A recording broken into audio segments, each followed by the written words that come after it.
potential enemies, ready to respond with unwavering force.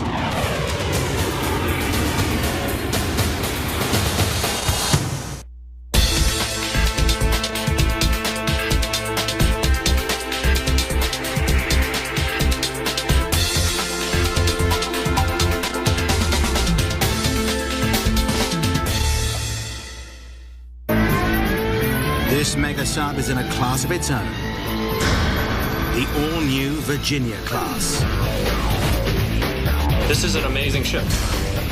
Named the USS Virginia as the first of a new class, this amazing sub has staggering capabilities.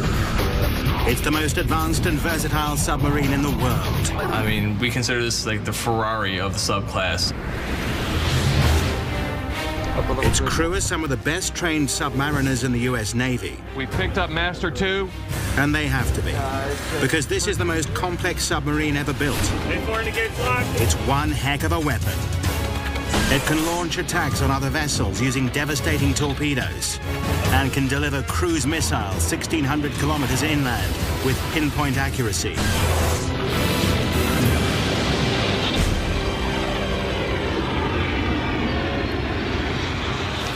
To escape potential enemies, the USS Virginia can dive to depths of up to 240 meters. But what elevates this new supreme sub to a class by itself is its astonishing spying ability. This sub has been called the ultimate eavesdropper, and for good reason.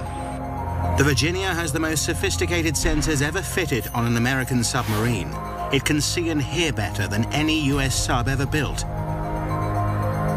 But even with such technology, the Virginia must get in close to potential enemies. And she does. Extremely close. She uses a revolutionary automatic navigation system, which allows the Virginia to inch itself through shallow waters to an exact coordinate. The question for a Virginia is how slow can you go? How well can you take that 8,000-ton submarine and control it in coastal waters a couple feet off the bottom? Can you move that ship inch by inch? Like a stealth fighter, it has the ability to remain undetected. But unlike the Stealth, the Virginia can stay motionless underwater for up to 3 months if needed. And we could be sitting there for days and weeks and years, and you'd never know we were there. This is a sub like no other. With such covert potential, the Virginia's intelligence gathering is second to none. It can also deploy elite forces like Navy SEALs at a moment's notice. Such adaptability makes this sub one of a kind.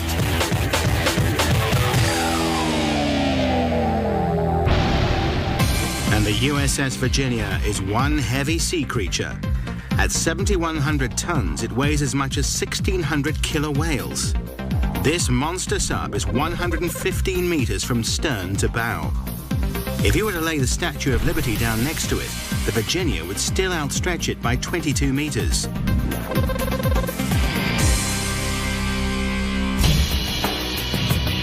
But how does such a beast move so effortlessly underwater? The dynamic thrust of this megastructure is a nuclear reactor. The design and operation of the reactor is top secret. But what we do know is that it's an astonishing powerhouse. A compact nuclear reactor converts seawater to steam. The supercharged steam then spins the massive turbines, which in turn propel the sub. The reactor also powers all electrical needs for this high-tech super sub. And what's more, the nuclear reactor on the Virginia has a 30-year lifespan. Translation, it can go that long without ever needing to be refueled. That's twice the average lifespan of nuclear reactors on other US attack submarines. Today, the USS Virginia is an amazing success story. But a decade earlier, its future and that of the entire United States Submarine Corps was looking bleak. There are two main types of subs in the US Navy fleet. The first are deep ocean ballistic submarines. These have a single strategic mission to carry nuclear missiles, which can be launched at targets anywhere in the world.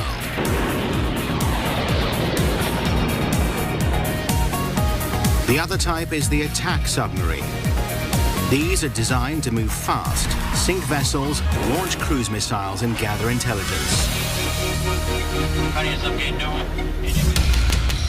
Before Virginia, the state-of-the-art in attack submarine design was the Seawolf class. The cost to design and build the first Seawolf submarine was over $5 billion US.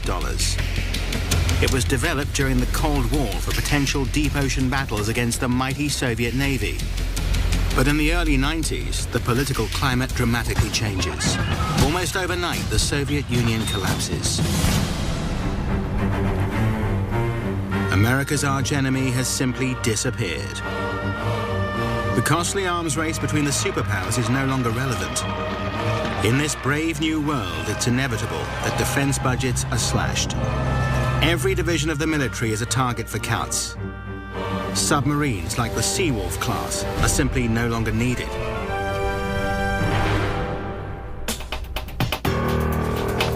But as the 1990s develop, new enemies of the United States and her allies emerge.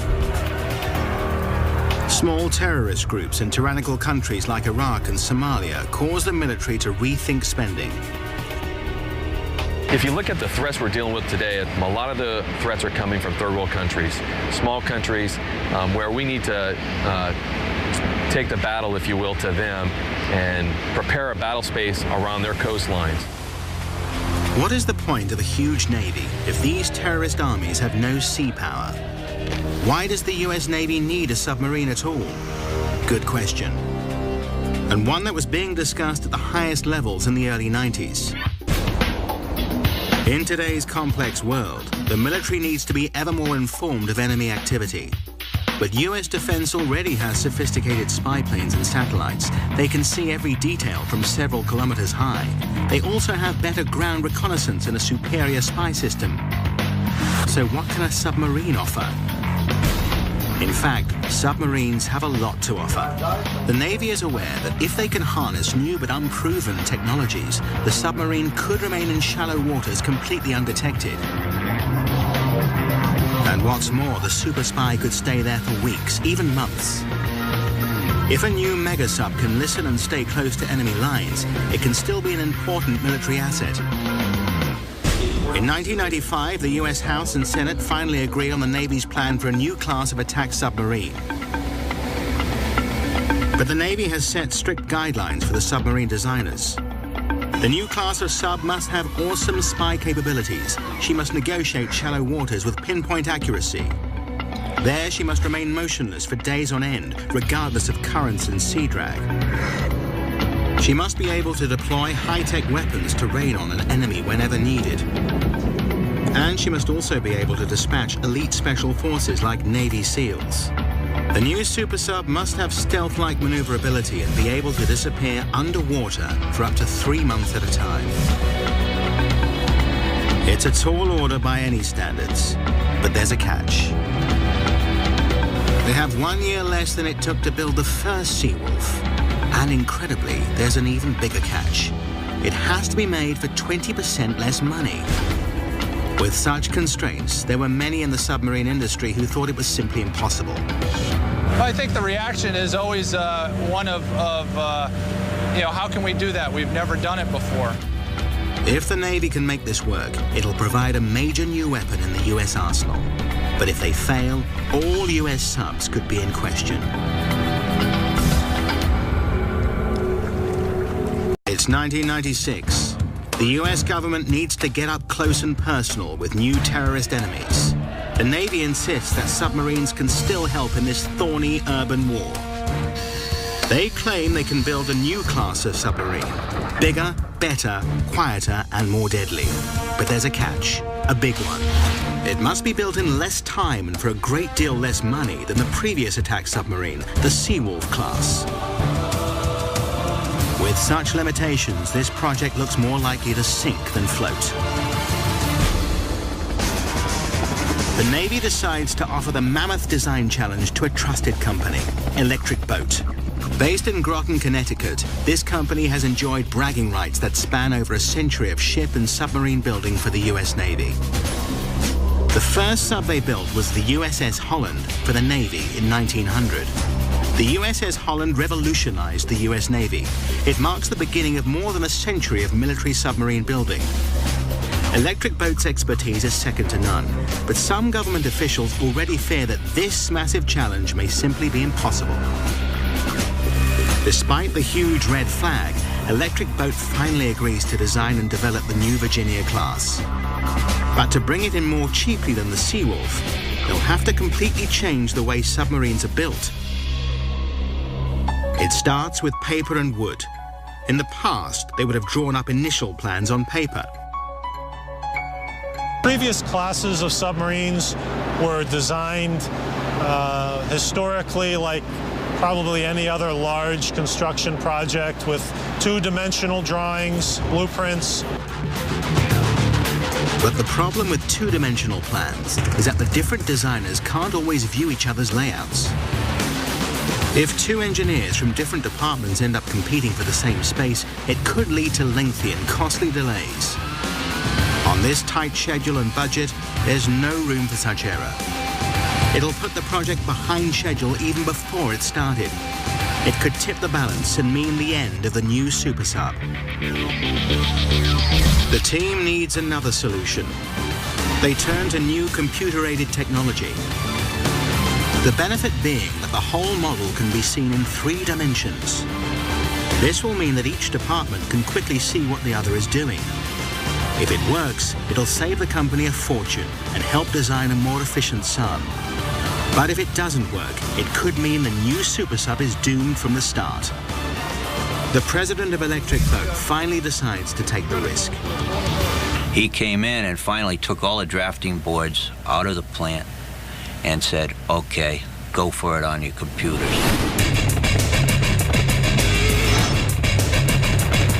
Before the Virginia class, when a submarine was designed on paper, builders would then construct a life-sized wood mock-up of the plans just to make sure everything fit. But with the computer-aided design of the Virginia, that step could be skipped. All of the test fitting could be done right there on the screen. It is the first time that a US Navy submarine is completely designed via computer. And the program that would make this computer-aided design possible is already proven technology. Known as the CATIA program, it has effectively been used in the development of airplanes by the Boeing Corporation. Electric Boat figures there are enough similarities between a plane's fuselage and a submarine to take the plunge.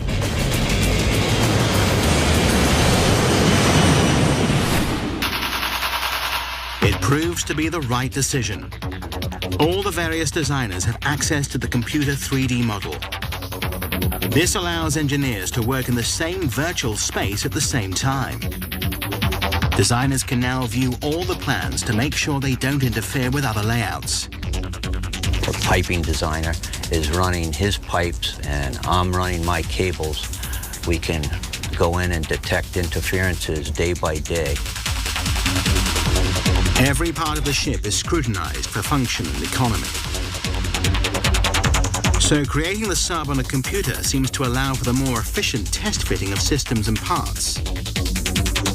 But the next challenge facing designers is figuring out how to create spaces for people. Workers need room to do installations, and sailors need space to do their jobs. So in order to ensure those spaces are adequate, designers welcome the help of this guy. Meet Ergoman. Ergoman is a computer-generated image of a human being that comes in 3 virtual sizes: 1.7 meters, 1.8 meters, and 1.9 meters. Whatever movements a human can do, Ergoman can replicate. Then, when the ergonomically correct envelope has been pushed and movement is made that is not humanly possible, Ergoman clearly lets engineers know by simply turning that body part red, enabling the designer to adjust the space he's working on. This revolutionary technology could save the company millions in costly redesign. It could also guarantee that the crew will operate at maximum efficiency. The computer-aided design also helps in one other crucial way. The future of warfare is uncertain. To meet that uncertainty, this incredible sub must be able to adapt to new situations. As modern warfare changes, so the Virginia must adapt to meet it head-on. To create this adaptability, the designers of this super sub create what's called a modular design that incorporates an open system architecture, meaning the skeletal structure of the sub includes large open spaces. These open spaces can house prefabricated modules such as weapon systems or sonar technologies. These modules can easily be inserted as one complete unit. This modularity will allow future versions of the Virginia class to house newly developed systems in the existing Virginia class layout, without the added expense of having to develop an entirely new class of submarine to house new technologies and capabilities. A remarkable cost-cutting development in the design of a submarine. If it works, this will be the most extraordinary submarine commanding the world's oceans. But designing it is just one problem. Making this ambition a reality is quite another.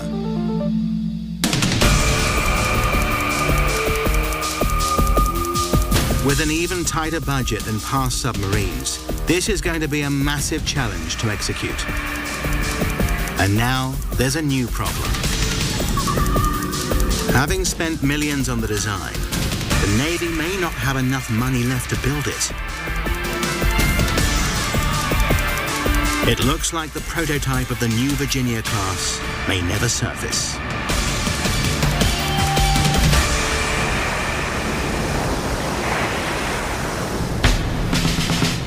The Navy is underwriting an enormous new project to build a new class of submarine that'll be more versatile than any ever built.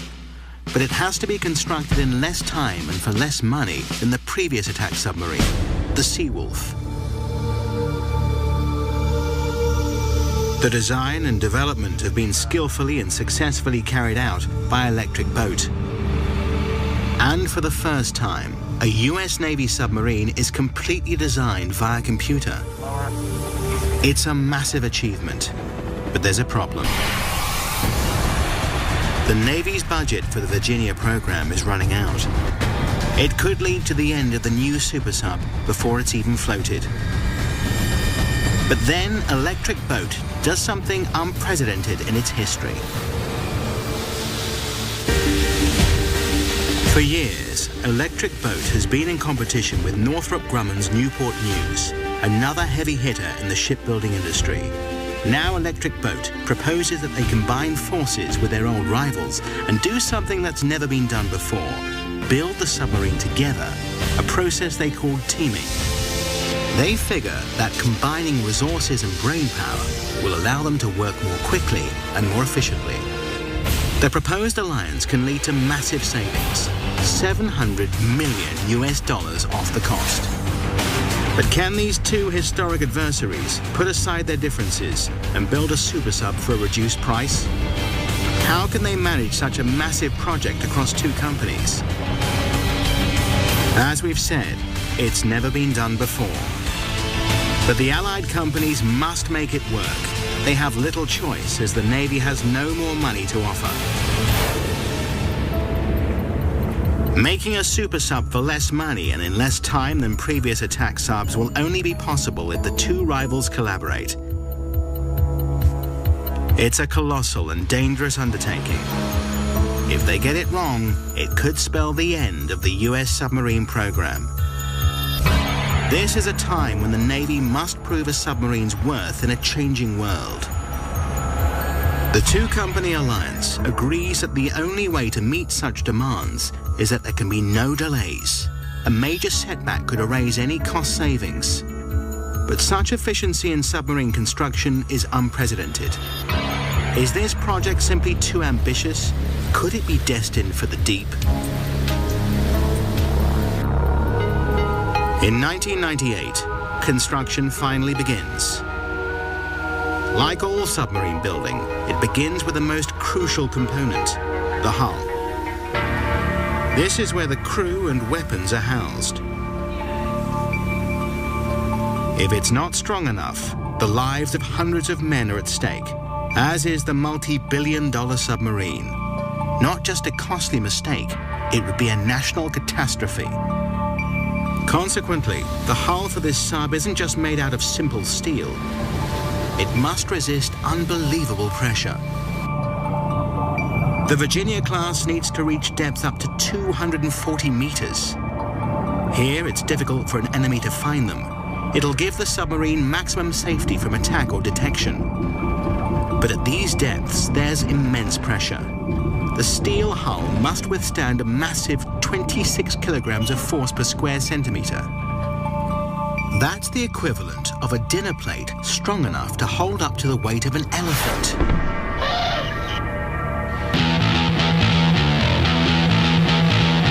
Getting the steel strong enough to endure such pressure is crucial. The manufacturing of this special metal is a military secret, but suffice to say, it's strong. Extremely strong. But now the problem is how to bend such heavy-duty steel. They use a machine that supplies up to 4,500 tons of pressure. That's over 30 times the pressure exerted by this car-crushing machine. The massive drum shapes and bends the huge plates of steel. Once bent into shape, the steel is mounted onto rib-like frames. It's then welded together into cylinders. This is a critical moment.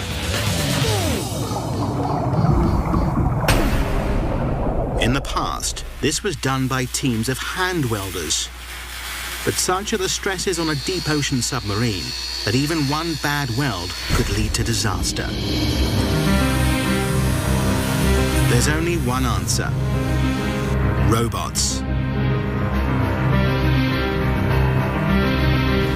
These assembly robots can work round the clock and rarely make mistakes.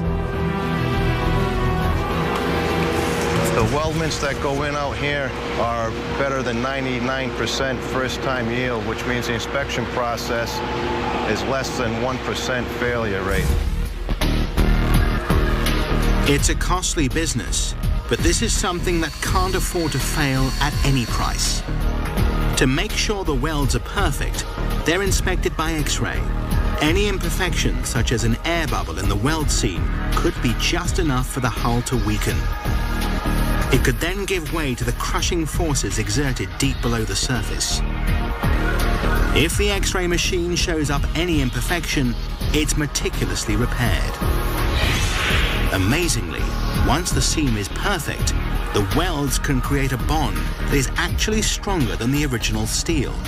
A comforting fact when you're 240 meters below sea level. Once the separate sections of the hull have been created, they start to construct the skeleton. Here in steel processing, they'll make floors, walls, and all the sections that comprise the submarine's framework. Again, robotic manufacturing reduces mistakes and speeds up the process. This is crucial when the alliance companies are desperate to cut costs and time. Today, modern technology, we're working with electronic data, comes right over the line, feeds the machines. It's incredible. This incredible laser marker is one of a new generation of robotic assembly. This tool is designed to eliminate human error. It's programmed to follow the computer design with better than pinpoint accuracy. Basically, it's the only marker of its kind in the free world that we're aware of. But will this new technology work? It's never been used in submarine construction. The machine passes quality control with flying colors. It's just one of many innovations in building this unique sub. So far, the project is going well. Now the marked steel must be cut. But how do you cut such strong steel? They use a hugely powerful cutting machine known as an abrasive water jet. Here, a constant stream of water acts as the propellant for 80 grit flakes of garnet, which cut through the steel. The advantage to this method of cutting with a cold water propellant is that there is no heat-affected zone, thereby eliminating imperfections caused by expansion, contraction, and melting.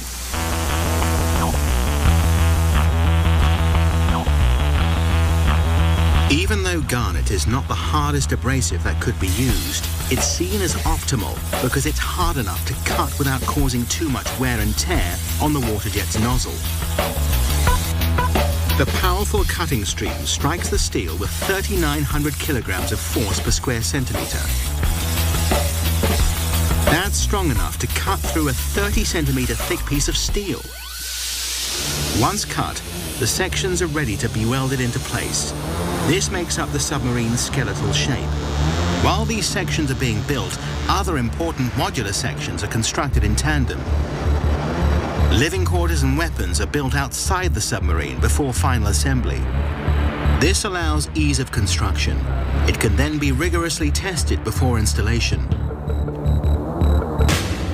The Virginia's command and control module is the most complex module to be built. It's the brain of the sub. It's where crucial functions are executed and surroundings monitored. It's also where the awesome weapons systems are controlled. If any part of this goes wrong, the whole submarine could be rendered inoperative and end in a voyage to the bottom of the sea. So the Virginia's separate elements, the modular systems, the internal structures, and the outer hull are built with efficiency. But these separate sections have not yet been integrated into a complete submarine. And without a complete submarine, the sailors destined to serve on the Virginia can't set foot onto it and get a feel for its inner workings. Yet they must have a working knowledge of the Virginia's unique operating systems when they're charged with manning the complete submarine.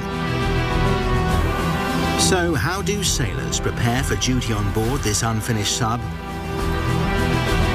The Navy would have to get creative to ensure that the human element to this mega sub, the US Navy Submariner, would also be finely tuned for service.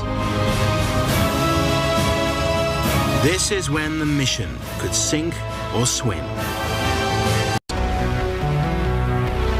The USS Virginia is a super sub in the making.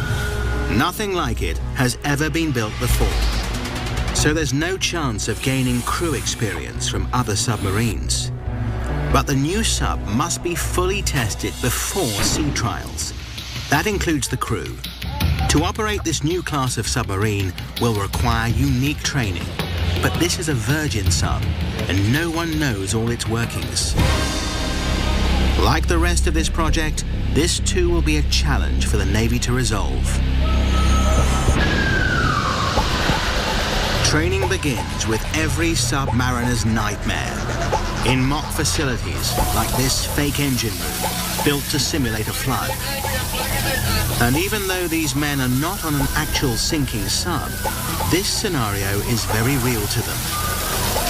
They know that a flood could happen when they're at sea, and the only way to survive it is to stop the water from rushing in.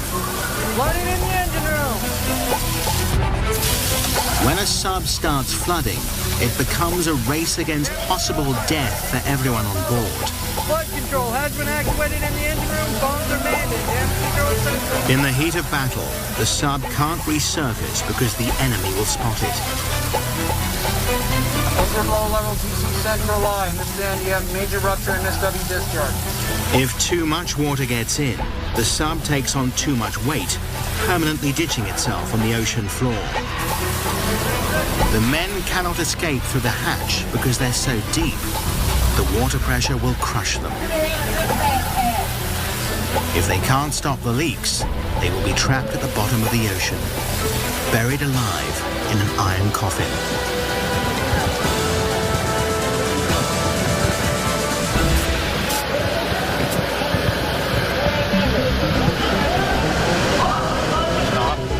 Hammer. These sailors are under the close scrutiny of their commanders. Slow down. To block small leaks in pipes, the sailors hold plugs in place with rope they call bandit twine. For larger leaks, the sailors patch the holes with rounded metal plates called strongbacks, which are secured with metal straps simply called bandits. Don't take it apart. Don't take it apart. Tie it up. Commanders expect the sailors to keep their cool and keep their focus.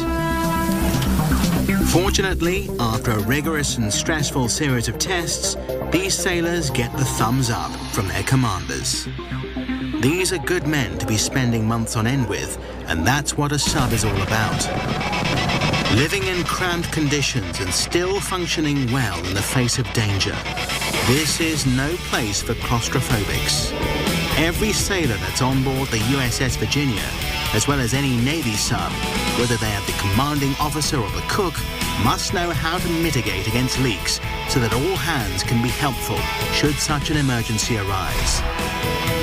But submariners must do more than train for emergency situations. They must also train to do the specific jobs that they're assigned to, such as steering or sonar operations. This requires a familiarity with the sub's operating systems. Sonar and navigation have traditionally been kept separate due to noise factors. Using new technology and space-saving design, these two disciplines have been brought into one central command post for the very first time. When we first started, it was overwhelming because traditionally, the fleet returning sonarmen that came to the Virginia had a mindset of the way things used to be, where we were in a room separate from everyone. We could set up the sounds that we needed to hear in our room and no one else was distracted by them. But before sea trials begin, the specialist crew must get familiar with working together. With little alternative, the Navy agrees to invest in building a simulator. Every detail of this high-tech simulator is a functioning replica of the future sub's control room. This is a very unique trainer that's specifically for the Virginia class. Passage 060 to the right, and more course.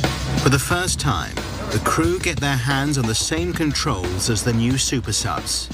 We were confident that the ship was going to act very similar to the trainer as far as motion, but the procedures and everything that we train on over here are identical to the ship. All back to thirds. Pilot sonar, no longer hold air. One thing sonar operators on the new sub will have to get used to is working alongside their colleagues. Sonar has always been monitored in separate rooms to avoid noise interference. Starboard. But sonar operators destined for the Virginia must get used to working in the new shared space of the control room. Pilot sonar, no longer hold air, escaping from the aft main ballast tank. After initial reservations, the sonar team begin to see the benefits of working with other engineers.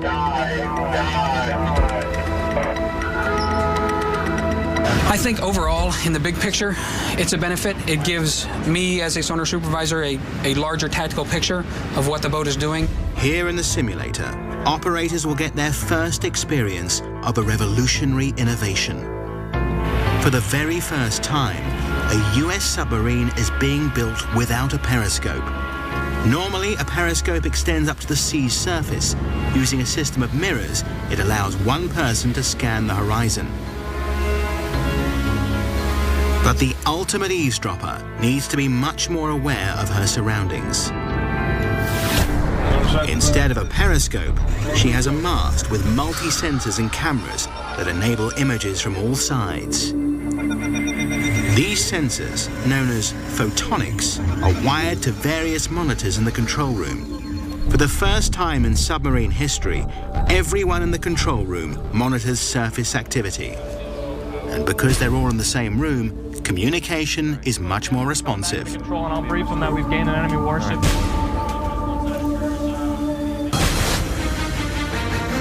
While the crew is being put through their paces, construction of this super sub nears its end.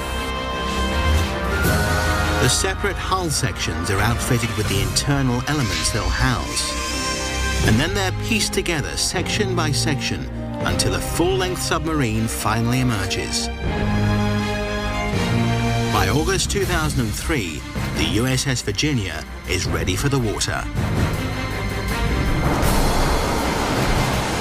Against all odds, the alliance companies have done it. They've built an extraordinary new submarine, more technologically advanced than any in the world. It's an amazing achievement. But right now, any celebration could prove to be premature. Unless they get the next and most important phase right, the whole project could become an expensive flop. Virginia must now endure extensive sea trials. The super sub has to prove itself where it really counts, in the ocean. Often in the past, testing new subs has uncovered countless problems. These have proven to be time-consuming and extremely costly. The USS Virginia has been built using revolutionary methods. Time and vast quantities of money have been shaved off the budget. But if this new super sub is to succeed, there can be no slip-ups during trials. It'll knock the whole project off course.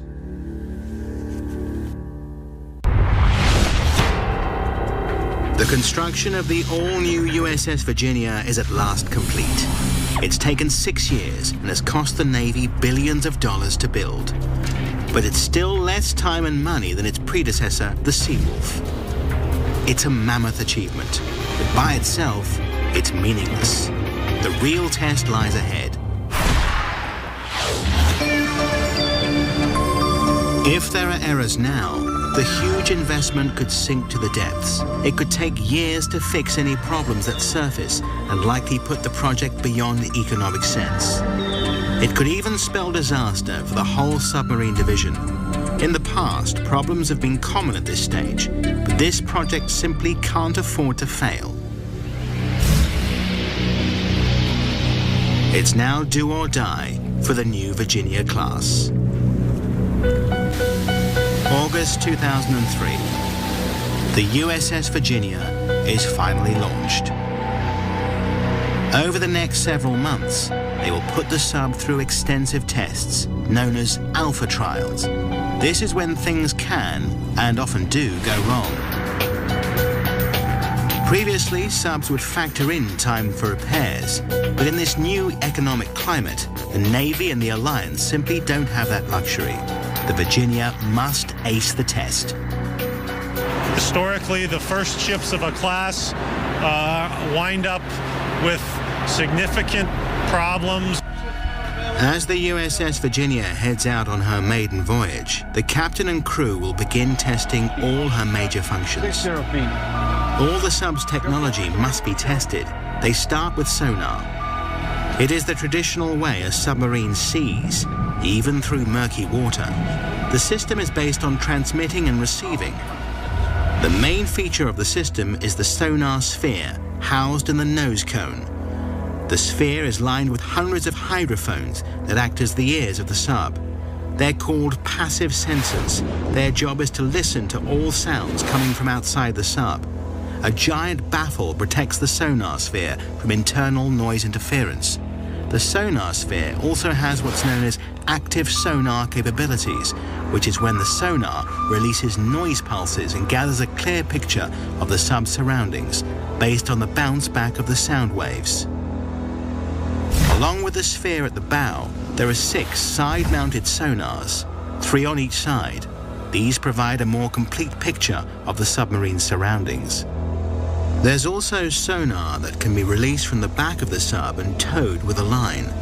This area behind the sub is often referred to as the blind spot and would otherwise be vulnerable to attack. Because the Virginia is built to operate in shallow waters near coastlines, it is likely to encounter minefields set up by enemy forces to keep our Navy ships out of their waters. These mines are typically scattered throughout the water, anchored into position with chains.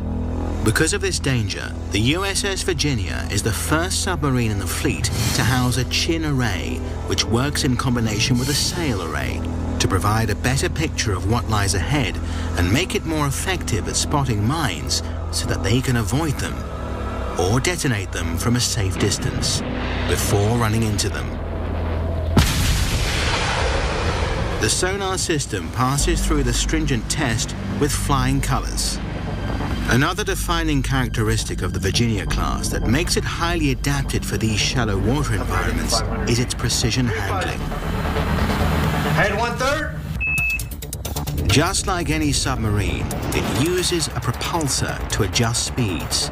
Rudders and planes are used to steer the ship, and the Virginia, like all submarines, uses buoyancy to go up and down. To go down, air is released from ballast tanks, and seawater flows into the tanks, weighing the submarine down and causing it to sink.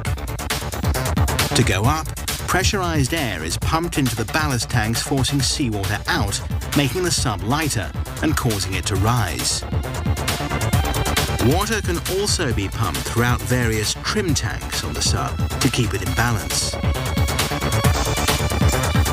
These various tools are universal to US Navy subs, but what's unique about the Virginia class is that they are all dialed into a central program. Master deck, we can have 200 feet. So when we set in the course and we set in the depth, it stays at that depth and at that course until we change it. If the Virginia were to park itself on the ocean floor, currents and tides would cause it to drift. But the Virginia's automated hovering capabilities allow it to maintain its position near the ocean floor, compensating for currents and tidal forces. The Virginia's unique ability to remain locked into position provides another major innovation. As the sub can remain in a fixed position, it's easy for elite forces like Navy SEALs to swim in and out of the escape hatch. No other US submarine has a more effective way of deploying special forces. No other class of submarine in the fleet has a built-in Navy SEAL staging area. This 9-man lockout truck allows an entire team of SEALs to exit and enter the sub. Once out, they grab mission-specific supplies from lockers located in the fin-like structure on the top of the submarine, known as the sail. And then they're ready to make their quiet approach to land. And if the Navy SEALs need fire cover, there's more than enough on board. The Virginia comes fully armed. There are 12 rocket launchers for firing Tomahawk cruise missiles. A target up to 1,600 kilometers away can be strategically destroyed. 4 torpedo launch tubes are ready and armed to eliminate any surface threat.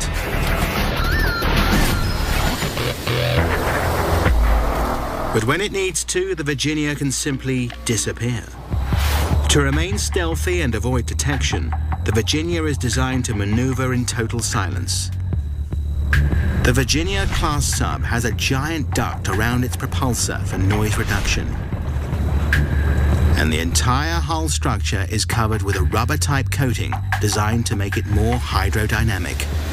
It's much like driving your car at high speed down the highway. If you have the windows rolled down, you can't hear the radio because of all the air noise blowing by you. Much like Virginia, when we're driving fast with all this flow noise, we can't hear from our own sensors. So we want to quiet down the ship as much as possible, make her hydrodynamically smooth, so there's not a lot of flow noise, so we can hear from our own. Without the combination of these noise reduction technologies, the Virginia couldn't even hear its own sensors. The sound dampening allows them to hear and know what's out there.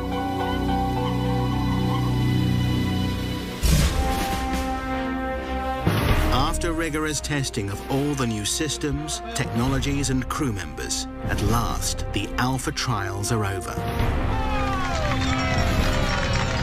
To everyone's amazement and utter relief, the USS Virginia has passed the alpha trials with a clean sweep.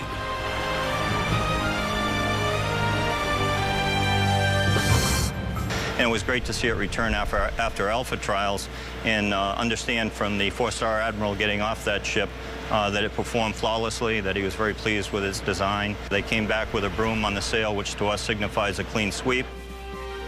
A clean sweep means the ship passes every facet of the test. It is one of many stellar performances. All the trials that I've accomplished since in command have been a great success. The ship has exceeded its expectations in every trial. This truly is a remarkable design.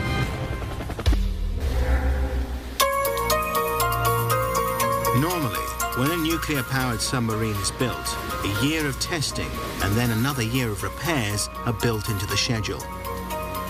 But because the Virginia performed so well during testing, that year of repairs is not necessary. Everybody pitched in, and it was a tremendous effort. It was a great program to be part of, and I'm most proud of the people that made it happen.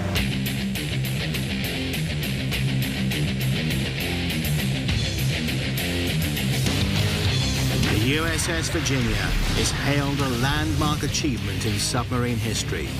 The design and build of the Virginia is so successful, it could be put into service a full year ahead of schedule.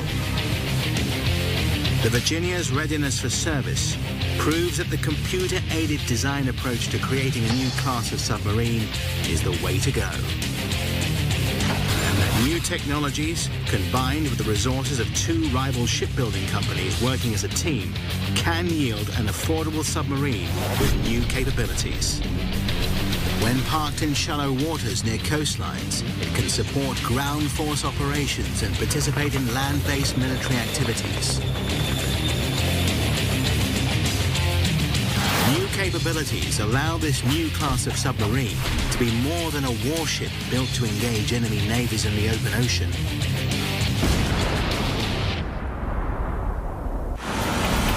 The USS Virginia, the first of the Virginia-class submarines. The conflicts that this new breed of submarine are destined to